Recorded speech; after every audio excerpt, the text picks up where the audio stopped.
La Universidad de San Pablo de Madrid, España, lo avala como doctor en Derecho. Desde el año 2007, presidente del Consejo Directivo del Instituto de Administración Pública de Jalisco y sus municipios, Asociación Civil.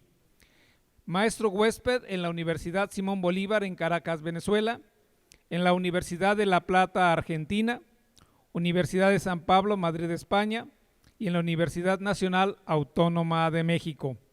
En 2 ocasiones, vicepresidente del Instituto Nacional de Administración Pública de México, autor de numerosas monografías, artículos, ponencias y libros colectivos.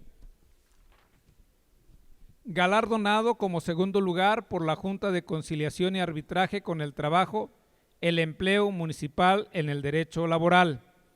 El Instituto Nacional de Administración Pública de España y la Federación Española de Municipios y Provincias lo galardona con el segundo lugar en el concurso El Mejor Ensayo sobre el Derecho Municipal. Distinguido como orador único con motivo del sesquicentenario de la Suprema Corte de Justicia de la Nación, Notario Público 79 de Guadalajara, Jalisco. Y con el tema Derecho Notarial, Génesis y su estructura en el Derecho Romano Germánico, recibimos al licenciado José Guillermo Vallarta Plata. Sea usted bienvenido.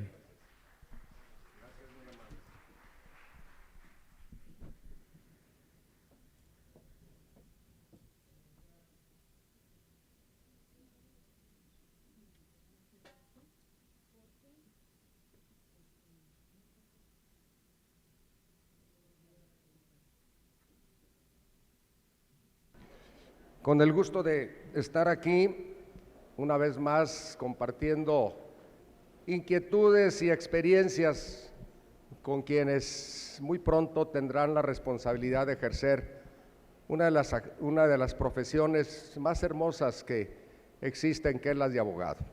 Una profesión multifacética que se extiende como un abanico y que encuentra muchas aristas. Y precisamente el día de hoy venimos a platicar de una de las aristas de la profesión del abogado, que es la de notario público. Quiero en primer término agradecer a mi muy estimado amigo, el rector de esta universidad, don Héctor Robles Ibarría, por la invitación que me hace para compartir con ustedes esta experiencia. Se darán cuenta que no traemos ninguna proyección, no traemos nada escrito, porque el día de hoy me interesa mucho, como dicen los franceses, el tête à tête, compartir inquietudes, preguntas, otorgar a través de las respuestas la mayor posibilidad de información para que ustedes entiendan lo que es el notario público. Tengo entendido que ya asistieron antes que el de la voz 2 compañeros notarios para conocer y dar a conocer la importancia del notariado. Pero lo que sí quiero precisar es el notario público, qué es, cómo se conforma, quién integra esta institución, en qué momento se da a conocer el notario público en la vida jurídica, política o social de los países. Y quiero decirles con esa certeza, y no lo digo yo, lo dice uno de los grandes historiadores que se apellida Kramer y que escribe un libro que es extraordinario, que se llama La historia comienza en Sumer, refiriéndose a la civilización más antigua y más importante del mundo, que es la civilización sumeria, mucho más que la egipcia, que la china, que la india y que todas las demás civilizaciones que ustedes quieran comparar. Los sumerios habían llegado al esplendor en el desarrollo de una serie de actividades humanas que ahora consideramos como ciencias. Y entre una de las actividades era precisamente la actividad del escriba. El escriba era el funcionario que se dedicaba a plasmar en aquellas cuartillas de barro fresco, que con una cuña iban poco a poco poniendo las diferentes letras de un vocabulario que habían inventado los sumerios y que se llama la escritura cuneiforme. Ustedes saben que una de las grandes revoluciones de la humanidad fue precisamente la escritura. Fue una de las revoluciones que hizo posible que las sociedades culturales históricas se desarrollaran a plenitud. La escritura posibilitó enormemente la comunicación, la información, la data, la estadística, la contabilidad, las matemáticas, es decir, desarrolló de manera extraordinaria lo que son las sociedades culturales históricas.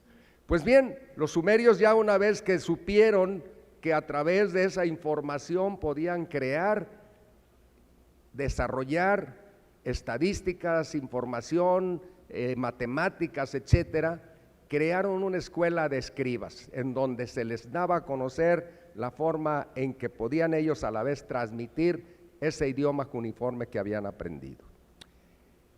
De ahí, esos escribas, con el paso del tiempo y en las diferentes civilizaciones, llegaron no solamente a manejar cifras matemáticas de cuánto trigo hay en el almacén, de cuántos soldados tiene el monarca fulano de tal, de que una comunicación entre un pueblo y otro a través de las tablillas de arcilla que después se cocían en fuego y se constituían verdaderas tablas de información, y esas tablas están en el Museo Británico de Londres en su gran mayoría. Ahí se encuentran y de ahí sacaron precisamente la información los historiadores modernos. Y con el paso del tiempo, esos escribas, lo dice incluso uno de los libros que 3000 años después nos daría la información precisa, que es la Biblia, esos escribas que estaban en Egipto, que estaban en China, que estaban en todos lados, en todas esas reuniones con diferentes características de escritura o de la metodología para captar esa escritura. Por ejemplo, surgió el papiro en la zona del Nilo, en el Alto Nilo, en el Bajo Nilo, de una planta que se cultivaba en los humedales, y de ahí, a través de presionar la planta, de apachurrarla, para que me entiendan, de estirarla, crearon una forma de papel en donde se podían escribir. Ya no eran las tablillas de arcilla que tenían que escribirse blandas y luego mandarlas al fuego, sino ya después fue otro material. Y después se inventó la piel de animales nonatos o de animales como el ternero o la cabra o el becerro, para de ahí empezar a sacar el pergamino, y esto fue en la ciudad de Pérgamo, una ciudad griega en el Asia Menor. Ahí fue en la ciudad de Pérgamo donde hubo una de las grandes bibliotecas de la antigüedad, en donde se conservaron ya en forma de rollos la información que iban haciendo. ¿Quién? Los escribas. Los escribas que llegaron a puntualizar absolutamente todo lo que pasaba en la vida social. Pero llegó un momento con la evolución de los pueblos, y sobre todo fue en el gran desarrollo de Roma, y estamos hablando ya después de 5000 o quizás un poco más de años que llevaba la sociedad, el desarrollo cultural de las sociedades históricas. Estoy hablando de la Mesopotamia, toda la Mesopotamia, que fue un desarrollo de sociedades como la Sumeria, la Asiria, la Caldea, los hititas, los judíos, los israelitas, es decir, se me fue ahorita el otro, los fenicios, que fue una gran civilización, la creadora del alfabeto, que adoptarían los griegos y luego los romanos, que es el que tenemos nosotros. De ahí viene, desde los fenicios. Estamos hablando de 3000 años de antigüedad. Nuestra cultura es parte de esa cultura del Mediterráneo, la cultura occidental, que va a venir a través de Grecia y de Roma. Roma se caracteriza, el Imperio Romano. El Imperio Romano, ¿saben ustedes cuándo nace? En el año 752 dicen algunos que nace la ciudad de Roma. 752 antes de Cristo. Es decir, el Imperio Romano dura, como imperio es, hasta el siglo I. Va a tardar 752 años en ser imperio. En 752 Roma va a ser primero monarquía y luego república. Y en la república es donde va a haber una gran evolución del derecho. Es donde se van a escribir las 12 tablas del derecho romano. Es en donde ustedes van a encontrar el recipiente, el fundamento, la génesis del derecho que ustedes están estudiando. Este derecho no se hace solo, no lo hicimos los mexicanos, no lo hicieron los argentinos, no lo hicieron los venezolanos, ni los colombianos, ni los uruguayos. Es un derecho que es tradicional, que se debe a una cultura. ¿Qué es la cultura? ¿Quién me puede decir de qué familia? Del derecho romano germánico. ¿Y saben por qué se llama romano germánico? No,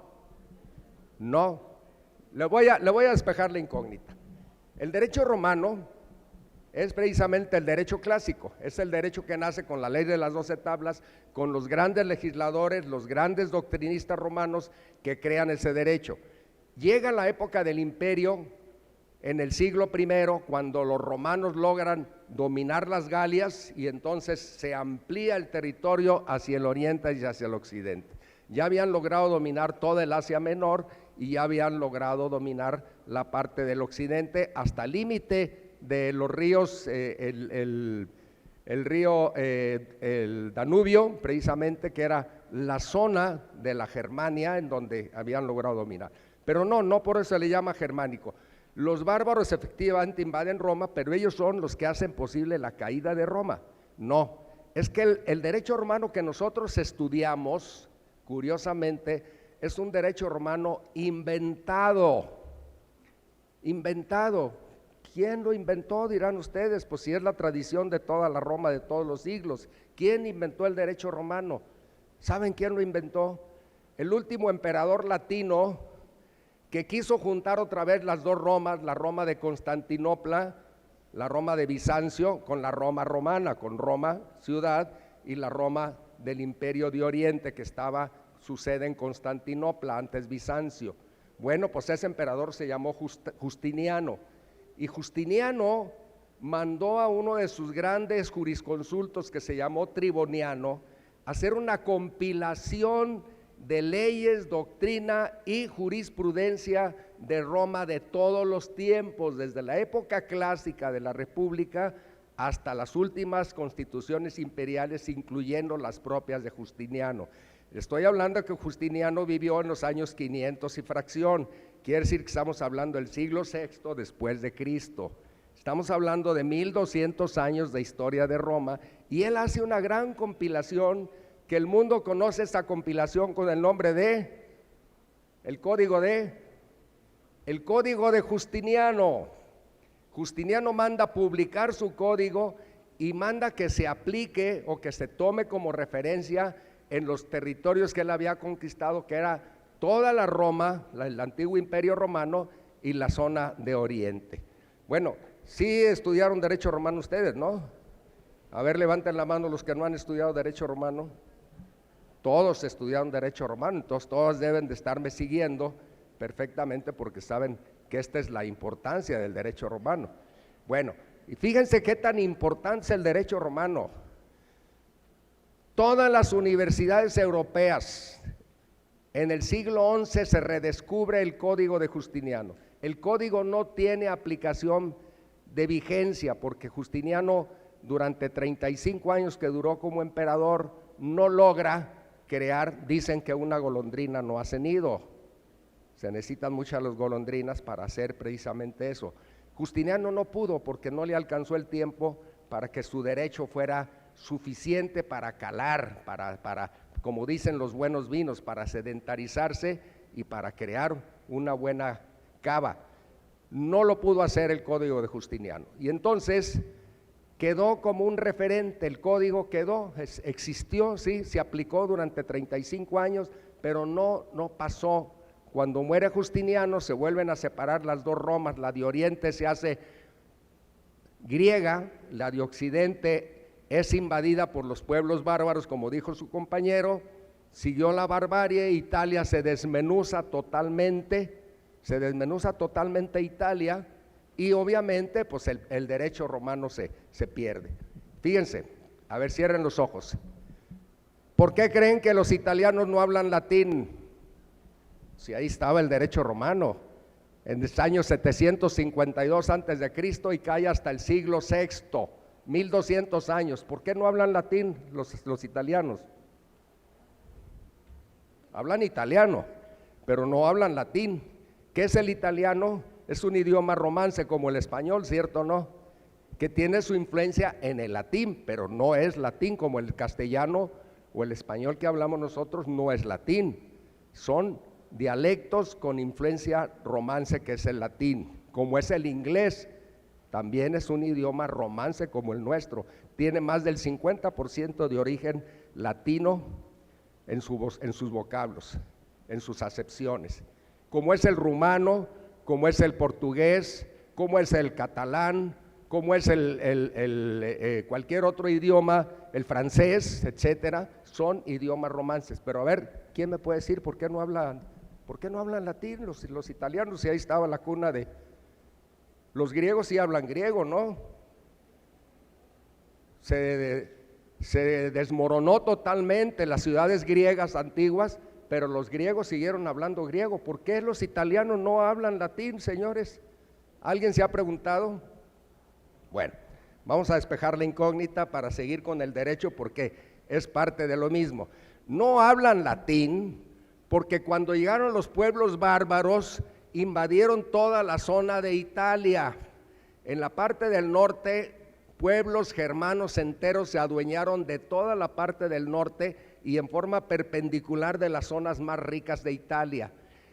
Como Roma era parte nada más de Italia, los romanos no eran más que un pueblo que vivían en una región que se llamaba el Lacio, donde estaban los latinos, y los latinos eran un pueblo indoeuropeo cuyo idioma era el latín. Pero alrededor de ellos no había latinos, había otro tipo de pueblos con diferentes idiomas. Incluso en la parte del sur, todo el sur de Italia, eran griegos. Eran griegos. Si ustedes tienen la oportunidad de ir a ciudades como Nápoles, etcétera, van a encontrar ahí vestigios de ciudades griegas, van a encontrar teatros griegos y van a preguntarse, bueno, ¿qué están haciendo aquí las civilizaciones griegas?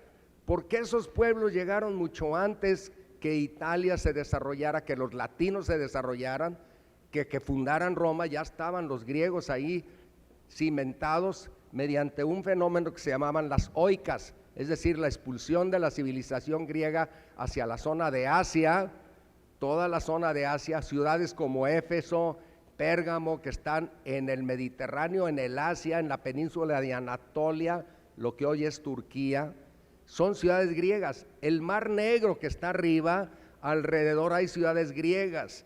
La ciudad de Marsella en Francia es ciudad griega. La ciudad de Cádiz es ciudad griega en España. Es decir, los griegos hacen una expansión de su civilización. Pero los italianos, los latinos, mejor dicho, no pudieron hacer eso. Crearon un gran imperio, pero fueron muy, ¿cómo les puedo decir? Muy tolerantes con las civilizaciones que había, porque ellos iban dominando y los iban sujetando, les permitían que siguieran con sus creencias religiosas, con su propio idioma y con sus características de organización político y social. Ellos nada más les interesaba que se adhirieran al imperio, que pagaran los impuestos correspondientes y que formaran una gran sociedad con el imperio romano. Y se crea la Pax Romana Universal. Pero cuando cae el imperio romano, se desmorona, cuando viene la invasión de los bárbaros, nos encontramos que los pueblos se reencuentran, se vuelven a encerrar en su propia personalidad cada pueblo. Y entonces vuelven otra vez a sus orígenes de sus dialectos. ¿Y saben ustedes qué es el italiano? Es un dialecto de la Toscana, cuya capital era Florencia. ¿Y saben por qué se hizo tan popular? Porque un escritor famoso de la Toscana, que fue Dante Alighieri, que escribe una de las grandes obras que se llama La Divina Comedia, la dio a conocer y entonces todo mundo empezó a hablar el italiano. Fíjense cómo Italia no se consolida, eran naciones dispersas, el Véneto, que era Venecia, Florencia, la zona del sur, etcétera, todos eran ciudades-estado porque no estaban consolidados, y será hasta el siglo XX cuando se constituya nuevamente la nación italiana. Por eso los italianos no hablan latín. Bueno, pero volviendo al derecho, ya divagamos mucho, le dimos una vueltita ahí por la historia que es muy bonita, pero llegamos al derecho romano. Les decía yo que ese derecho romano, despejando la pregunta de su compañero, ¿por qué es germánico?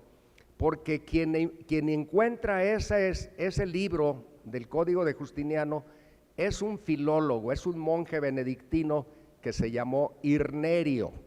Irnerio lo encontró por ahí, dicen que en la ciudad esta de Pisa, donde está la torre inclinada, ahí encontró los manuscritos, se los llevó a su ciudad en Italia, a la ciudad donde él era nativo, y ahí se da cuenta de que es un gran descubrimiento, pues era el Código de Justiniano, era todo el derecho romano que prácticamente lo habían integrado juristas romanos y habían hecho una gran compilación de todas las épocas. Entonces Justiniano pide permiso para crear una universidad y en Bolonia, en la ciudad de Bolonia, se crea la primera universidad italiana para estudiar exclusivamente el derecho romano.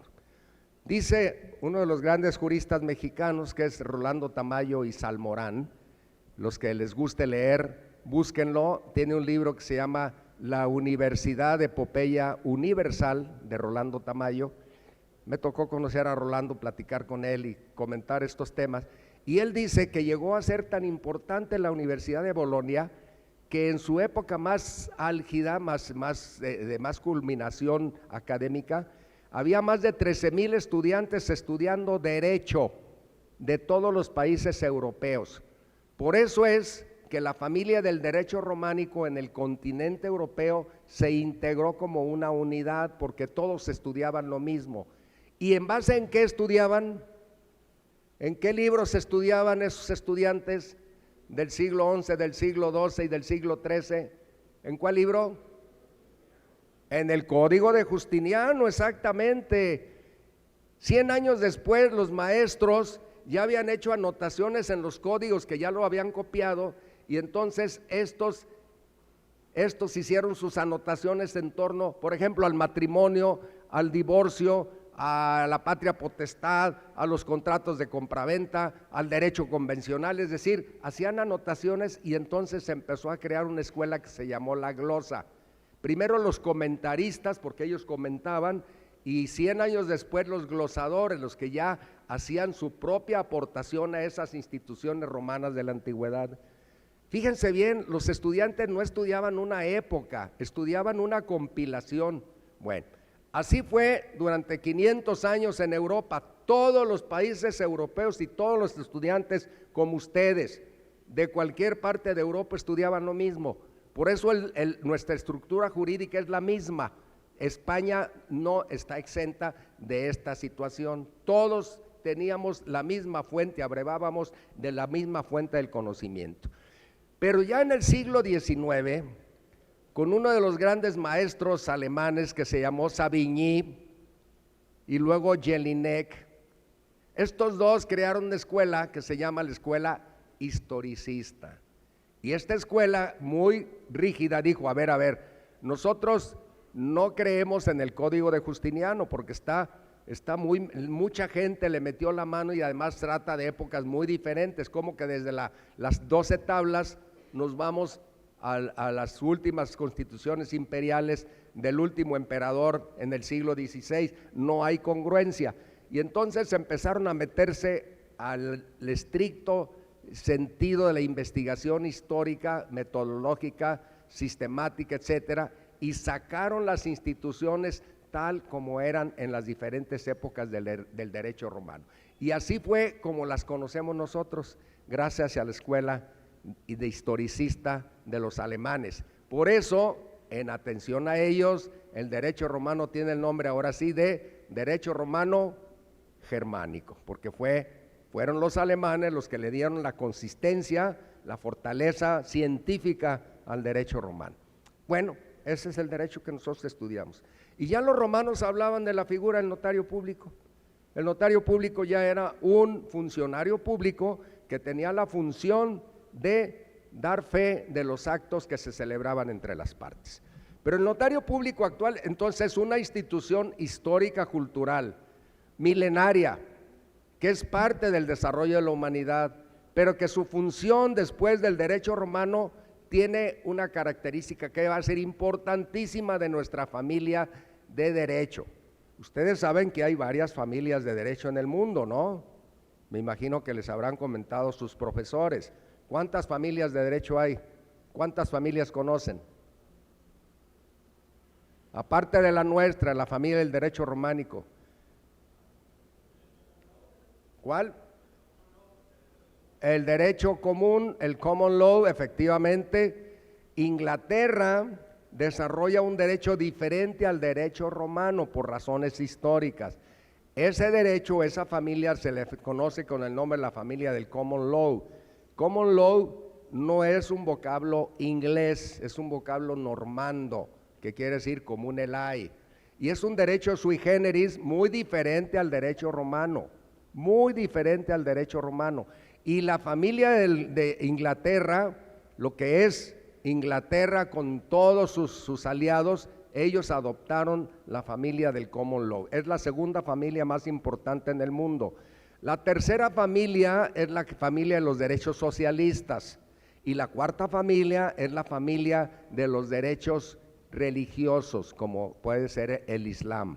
Son 4 familias fundamentalmente de derecho que se aplican en todo el mundo.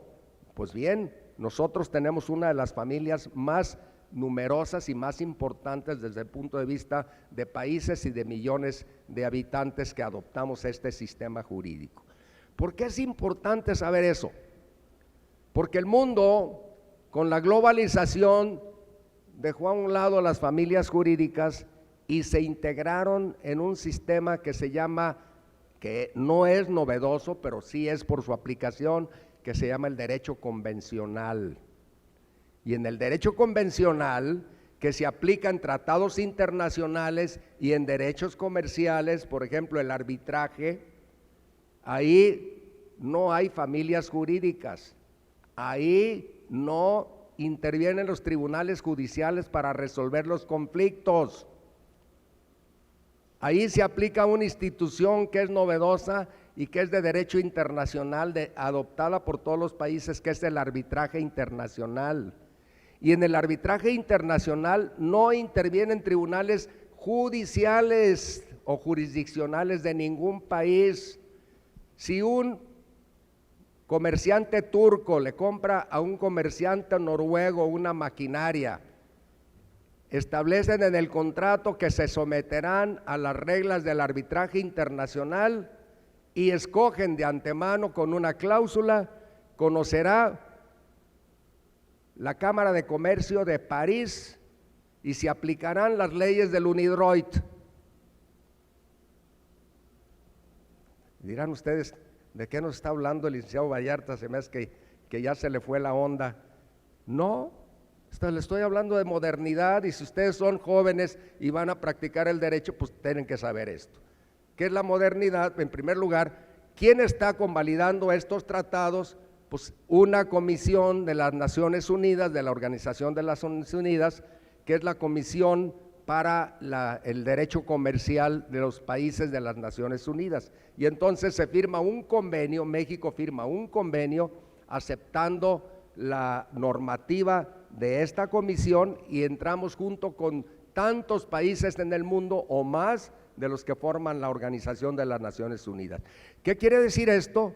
Bueno, quiere decir que cuando viene un problema entre comerciantes o entre países o gobiernos de un país con particulares o con empresas de otro, y les voy a dar el caso que salió en el periódico de ayer.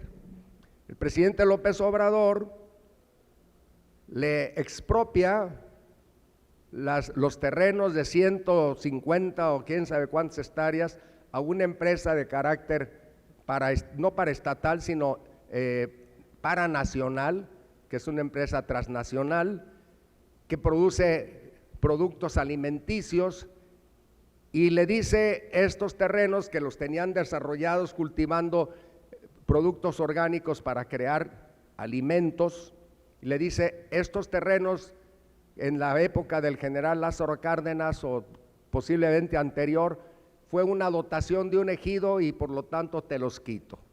cuando ya estos tenían todas las seguridades, declaratoria de un tribunal unitario agrario, del registro nacional agrario, en donde no era parte de ese ejido.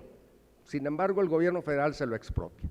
¿Y qué es? La respuesta es: me voy ante un tribunal de arbitraje internacional y te demando a ti, gobierno de México, por 3,000 millones de pesos, que es lo que vale la producción, lo que he dejado de producir y los daños que me estás causando. Y no interviene ningún tribunal, interviene un tribunal internacional compuesto no por jueces, sino por árbitros, que son colegiados, son 3 árbitros nombrados por ese tribunal, insaculados, y ellos, ajenos a cualquier influencia, le van a decir al gobierno de México: págales 3,000 millones de pesos porque es lo que les debes. Y ahí esa sentencia es vinculatoria internacionalmente.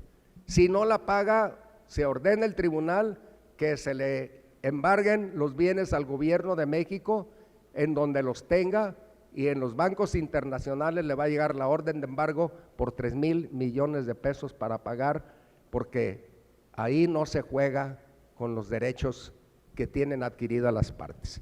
Y es lo mismo que puede pasar entre particulares, lo mismo puede ser una persona que cultiva huevos en Tepatitlán, que a eso se dedica, y que compra una máquina incubadora en Suiza y que finalmente no cumple. El suizo se va a un tribunal de arbitraje y le ordenan embargarle todo al tepatitlense, al compañero nuestro de Tepatitlán, porque no pagó en el contrato de compraventa de esa máquina incubadora. Estamos hablando de lo mucho o de lo poquito. El arbitraje es el derecho convencional, es una forma nueva.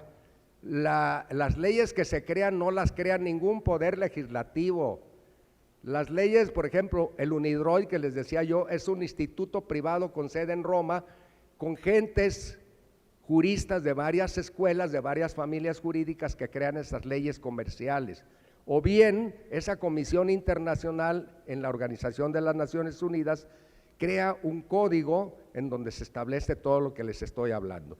México, cuando adopta el arbitraje y lo mete en el Código de Comercio, vean ahí, los que sean inquietos, métanse al Código de Comercio mexicano y ahí van a encontrar todas las reglas del arbitraje que las trajimos de la Organización de las Naciones Unidas y las metimos en nuestro Código de Comercio para validar precisamente una de las instituciones más importantes. Pues el notario público es esto. El notario público aplica el derecho convencional. El derecho convencional, ¿qué quiere decir? Viene de un principio del derecho romano que es un latinajo, que dice pacta sunt servanda. Pacta sunt servanda. ¿Qué querrá decir pacta sunt servanda? ¿Tienen idea? El que pacta tiene que cumplir, pacta sunt servanda, es decir, la voluntad de las partes es la ley. Eso quiere decir pacta sunt servanda, lo que significa que si ustedes firman un contrato, ese contrato tiene validez plena.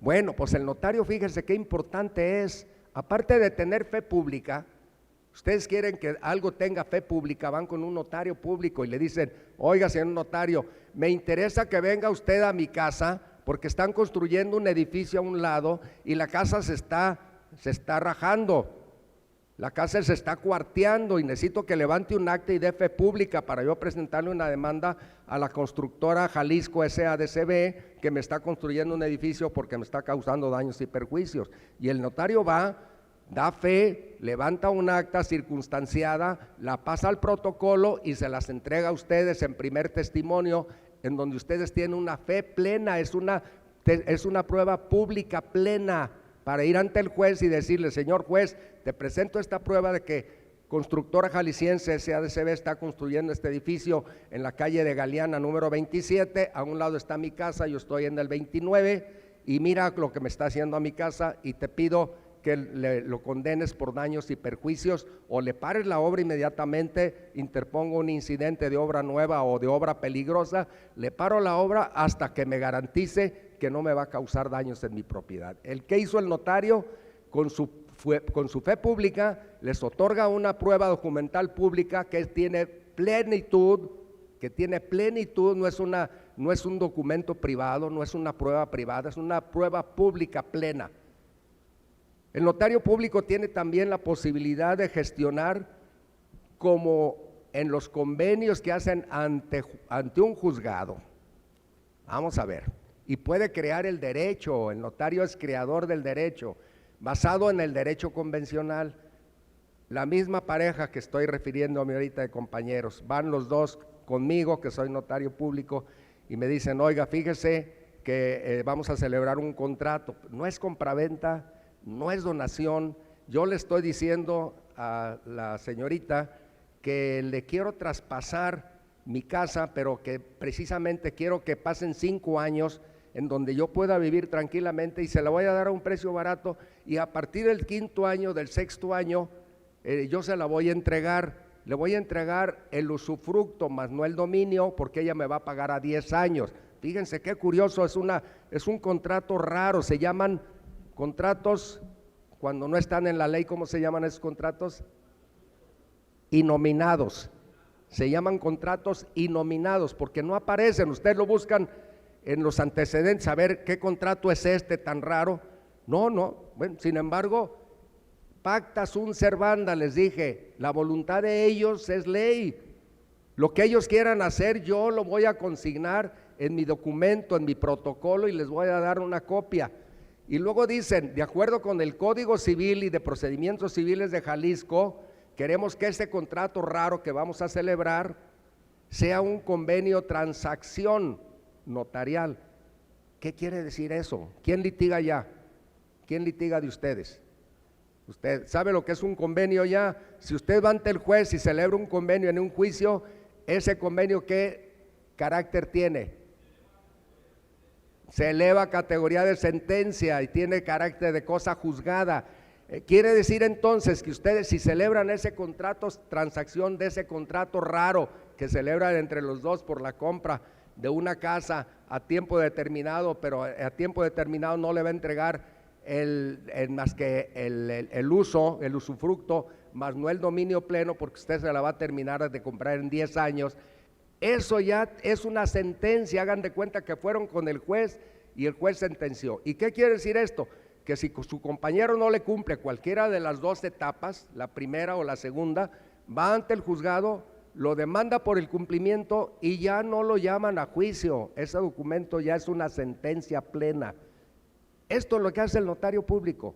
El notario público tiene no solamente fe pública, sino que puede convalidar los actos celebrados entre las partes bajo el principio del derecho convencional.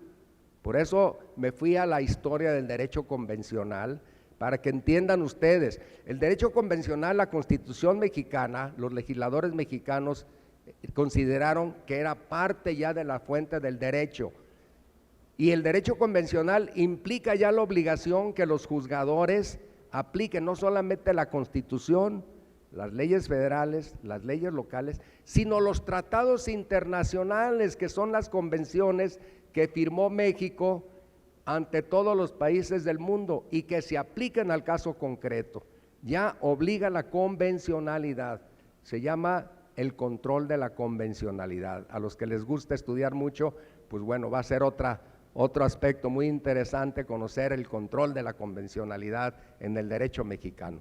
Yo esta tarde nada más vine a hablarles así, a despejarles un poco la mente respecto a lo que es el notario público. El notario público en nuestros países, en los países del derecho romano germánico, que es todos los continentes europeos y algunos otros más, pero todo el continente europeo, todo el continente americano, con excepción de una parte de Canadá y de Estados Unidos, menos 2 estados, todos tenemos el derecho romano germánico.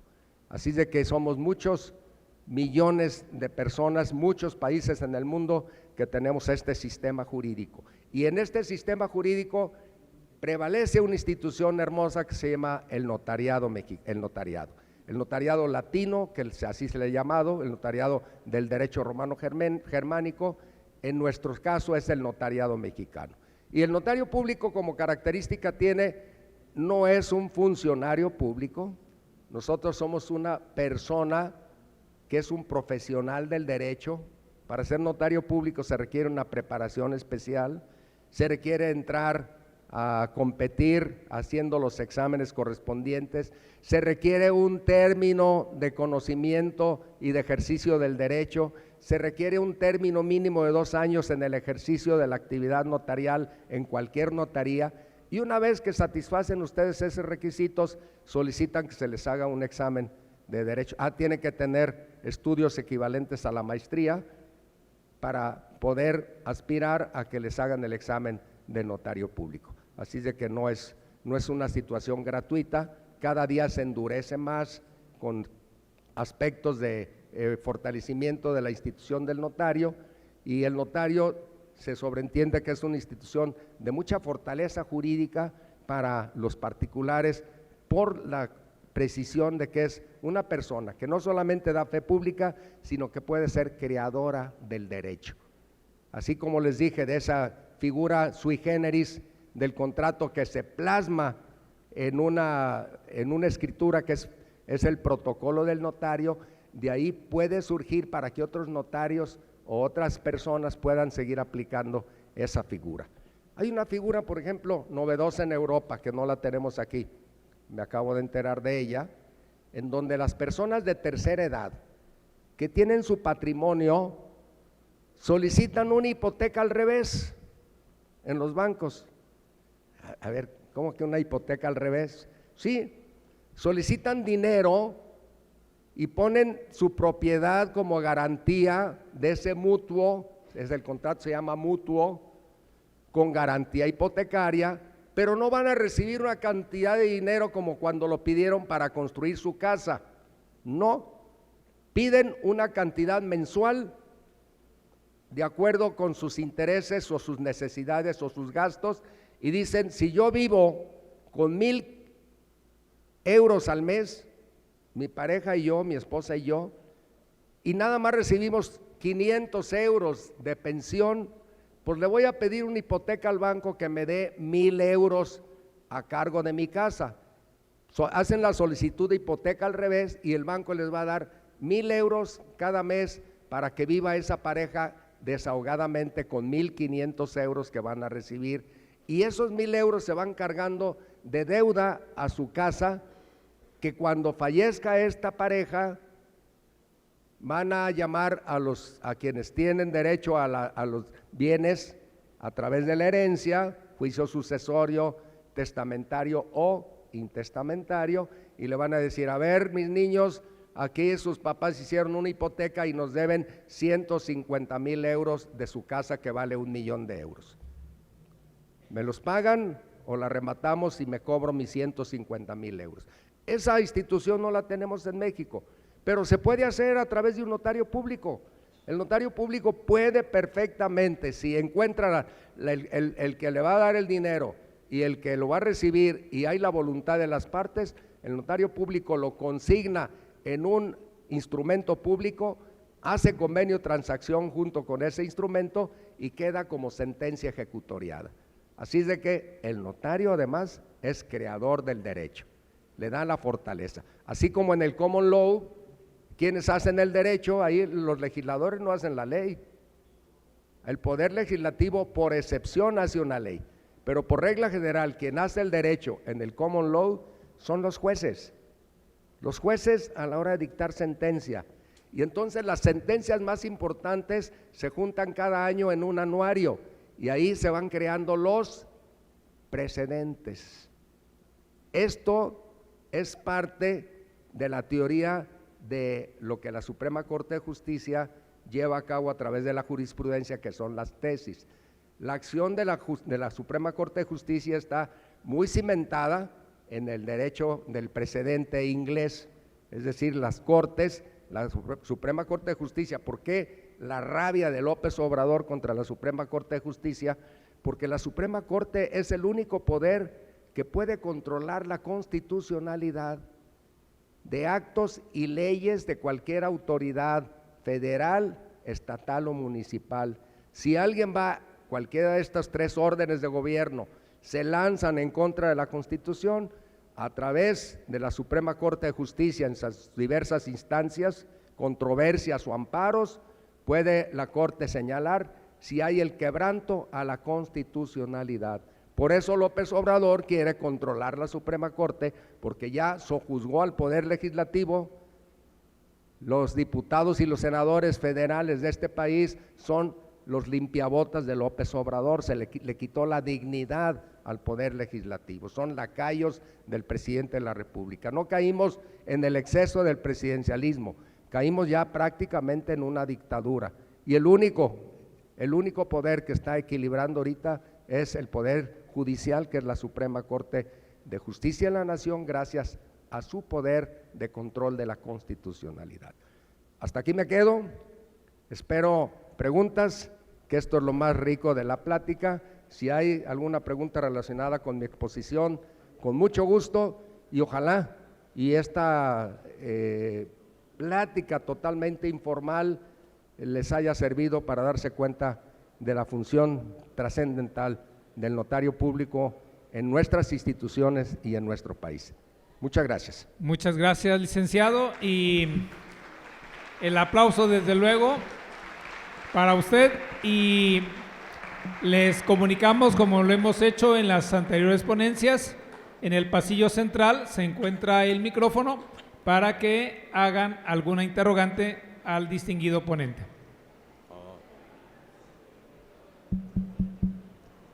Buenas tardes, otra vez.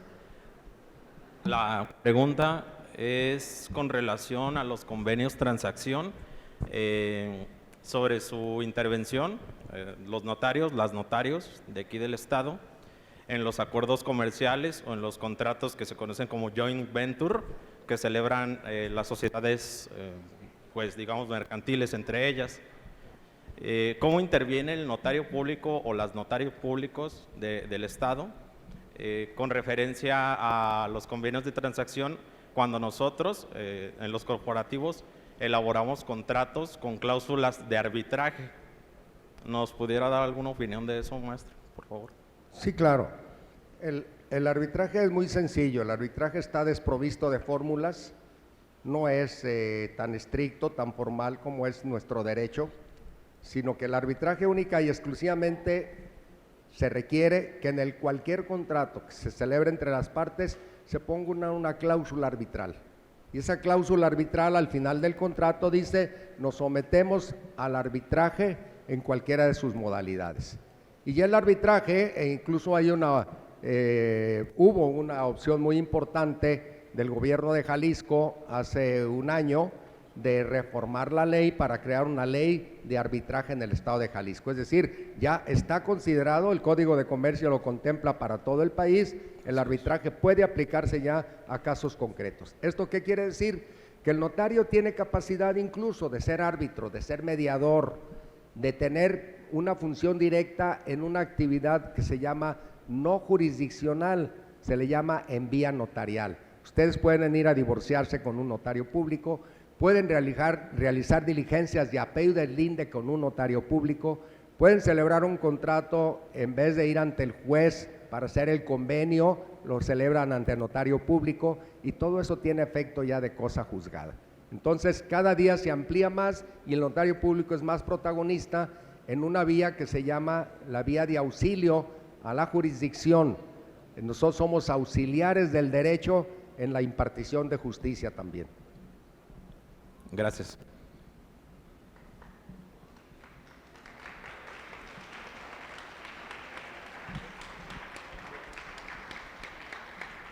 ¿Qué tal? Buenos días. Soy Isaac Martínez, de quinto semestre, y le quiero hacer la siguiente pregunta. ¿Cuál es su opinión sobre la poca competitividad que existe para convertirse en notario?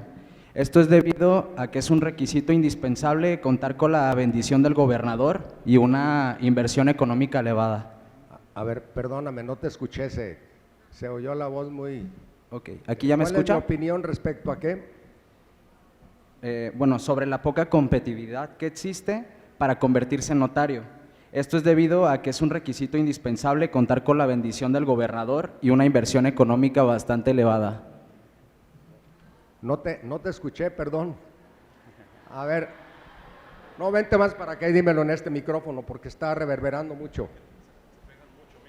No crean que le tengo miedo a la respuesta. No se lo van a comer, no es una manzana. Retiradito aquí. ¿Sí vas a hablar tú también? ¿Cuál- Quiero saber cuál es su opinión sobre la poca competitividad que existe para convertirse en notario. Esto es debido a que es un requisito indispensable contar con la bendición del gobernador y una inversión económica elevada. La poca competitividad que existe. Bueno, miren, esto tiene una explicación. Incluso la gente cree que la notaría es heredable, que se puede heredar de padres a hijos y que es más que nada una decisión del gobernador. Sí lo fue, sí lo fue. Y lo fue aquí, en China y en todos lados. Es decir, quien tenía la facultad de otorgar la fe pública, pues era el Ejecutivo del Estado. La ley del notariado es una ley de carácter estatal, es decir, de acuerdo con la competencia del sistema federal mexicano, las competencias residuales, lo que le toca a los estados, una de ellas es el derecho de familia, y el derecho de familia, entre otras instituciones, es la del notario público. Entonces, nuestra deformación política en este país le dio a los titulares de los poderes, llámese presidente de la República, gobernadores de los estados o presidentes municipales, titulares de los poderes ejecutivos en cada orden de gobierno. ¿Me siguen, verdad? Bueno, en el caso de los gobernadores, que eran los que determinaban quiénes eran los notarios públicos, pues lo hacían en forma graciosa. Cada 6 años antes de salir el gobernador, preguntaba al colegio de notarios, ¿cuántas vacantes tienes? 17, señor gobernador. A ver, secretario de gobierno, vea a ver a quién vamos a hacer notario público. Pues al secretario de gobierno, al subsecretario, al diputado fulano, al presidente municipal, etc. Y nos hacían notarios públicos. Yo fui parte de esa decisión. Yo era notario público suplente antes de ser funcionario público. Yo era suplente, pero no ejercía porque los notarios suplentes no ejercíamos, estábamos a la espera de que se nos muriera el titular. Después hubo una reforma a la ley y todos los suplentes pasaron a ser titulares y se acabó la figura de notario suplente en Jalisco. Pero entonces cuando yo accedí a la notaría, yo le pedí al gobernador en turno que me hiciera notario. Pero bueno, en mi caso yo ya era maestro universitario, ya había publicado libros, ya tenía experiencia obviamente de muchos años en el ejercicio profesional. Y por eso accedí a la notaría. Sí había esa prodigalidad y ese beneficio del político en turno, que era el gobernador, en torno a cierto núcleo de notarios. Pero de hace posiblemente unos 20 años para acá, la ley a nivel nacional, y hay un proyecto de ley para crear las bases jurídicas en la Constitución General de la República para evitar precisamente estas situaciones que pueden darse todavía en algunas entidades federativas. En Jalisco ya no se da. En Jalisco se tiene que hacer, primero, tener antigüedad de 5 años como abogado. Segundo, realizar estudios de maestría o similares, que pueden ser varios diplomados. Tercero, hacer 2 años de ejercicio en cualquier notaría pública para tener el ejercicio. Una vez hecho esto, el aspirante va a la Secretaría General de Gobierno, se registra y pide que le hagan un examen para ser notario público. El Colegio de Notarios le hace el examen, se insaculan 5 jurados que son notarios públicos y 2 representantes del gobernador, y entonces si es aprobado, está calificado para ser notario público. Cuando se desocupe una notaría, entonces lo vuelven a llamar, le dicen, está una notaría desocupada, hay 4 aspirantes y tienen que hacer un examen los 4 aspirantes de oposición para que se le asigne el fiat de notario público. Si esto ya está establecido en la ley, hay una ley estatal muy estricta que es la ley del notariado en el estado de Jalisco, como las hay en todas las entidades federativas. Yo creo que esto tiende a desaparecer, tiende a ser más profesional y cada día obviamente es más difícil ser notario público. ¿Por qué acceden los hijos de los notarios? Pues porque ellos nacieron en la notaría, porque ellos están practicando la notaría, porque tienen el ejercicio de la notaría, porque manejan la notaría y cuando llegan a opcionar para ser notarios, pues tienen toda la experiencia del mundo, están mucho mejor capacitados que cualquiera que no tuvo esas facilidades. Por eso ven ustedes que el Colegio de Notarios está lleno de hijos y de nietos de notarios, se crea una especie de núcleo familiar en torno a los notarios por esa razón. No es por dádivas ni por prodigalidad o falta de competitividad. Económicamente, ¿cuánto se necesita? Pues es como todo, ¿no? Cualquiera puede iniciar una notaría con un despachito de abogado, le pone afuera su letrerito, notario público, su horario, y puede empezar con sus amigos hasta ir creciendo poco a poco. O los que tienen capital, que tienen mucho dinero, pueden empezar pues con una gran instalación, etcétera, con toda la parafernalia de una notaría pública. Pero por lo general casi todos empezamos desde abajo, muy poco a poco vamos creciendo. Ya cada día no es tanto el negocio de una notaría pública. Cada día estamos más cooptados, cada día somos más agentes recaudadores, fiscalizadores del gobierno sin que nos paguen un solo centavo. Por ejemplo, el notario público, no lo saben ustedes, pero nosotros estamos obligados a ser retenedores de los impuestos federales, estatales y municipales. El notario retiene en una compraventa o en cualquier operación, retiene el dinero que es de transmisión patrimonial, que son derechos municipales, que son registros, que es impuesto sobre la renta, lo retiene y luego lo reintegramos a las oficinas federales. Imagínense todas las operaciones, nosotros no le costamos un centavo al gobierno federal, estatal o municipal y tenemos toda la responsabilidad de retener los impuestos y luego enterarlos a las respectivas autoridades. Vamos a proceder al último cuestionamiento para cerrar esta ponencia.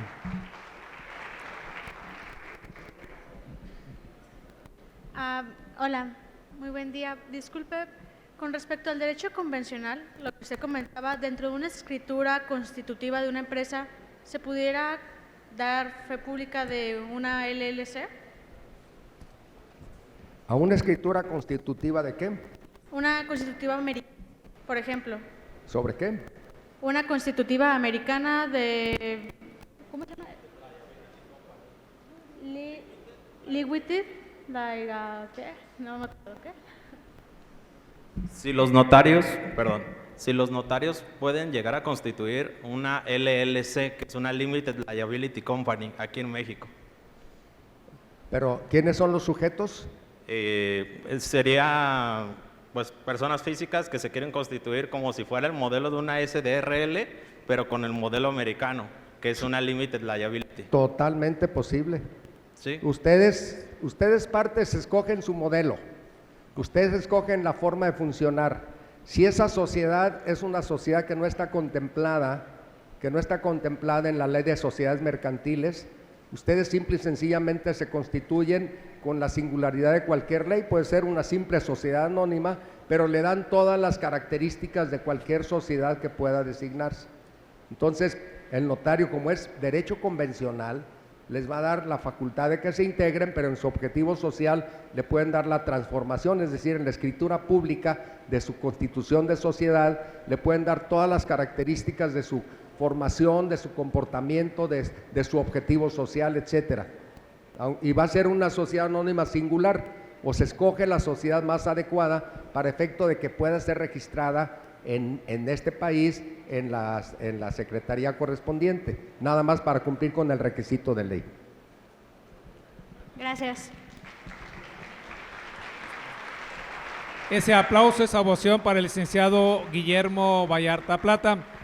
Y para reconocer el tiempo y la experiencia de nuestro distinguido expositor, invitamos al maestro José Francisco Pinacho Wendulain y al compañero José Luis González Ramírez para que hagan la entrega de un merecido reconocimiento y un presente a nuestro distinguido expositor.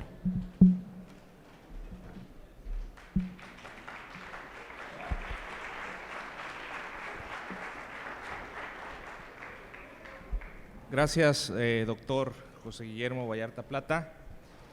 A nombre de la Universidad Enrique Díaz de León, de la licenciatura en Derecho Semiescolarizado, me permito entregarle este reconocimiento que la universidad le hace al licenciado José Guillermo Vallarta Plata, notario público número 79 de Guadalajara, Jalisco, por su destacada participación con la ponencia Derecho Notarial, Génesis y su estructura en el Derecho Romano Germánico, en el marco de la Cátedra en Derecho Notarial, UNEDEL 2023.